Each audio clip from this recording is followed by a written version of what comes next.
Puna police સ્ટેશનના છેતરપિંડીના કેસના ગુનામાં નાસ્તા ફરતા આરોપીને પકડી પાડતી ઝોન 1 એલસીબી શાખા.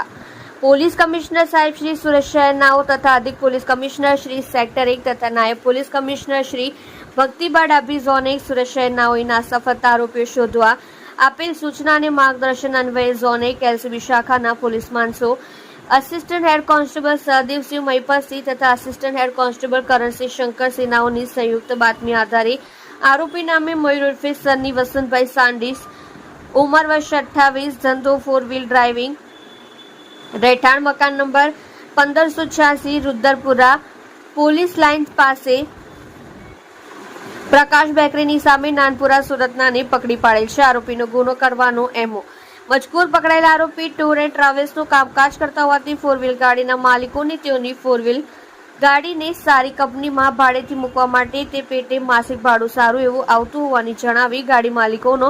વિશ્વાસ કેળવી તેઓની પાસેથી 4 વ્હીલર ગાડીઓ મેળવી લઈ થોડા સમય સુધી માલિકોને 4 વ્હીલર ગાડીઓનું માસિક ભાડું ચૂકવી બાદમાં તે 4 વ્હીલર ગાડીઓ બીજાને વેચાણ અથવા ગીરવેથી મૂકીને અંગત વપરાશમાં લઈ ગાડી માલિકોને તેમનું ભાડું કે તેમની ગાડીઓ પરત નહીં આપી તેઓને સાથે વિશ્વાસઘાત અને છેતરપિંડી કરવાનો એમો ધરાવે છે. અંદાજિત 70 જેટલી ગાડીઓના માલિકો સાથે વિશ્વાસઘાત અને છેતરપિંડી કરેલ છે.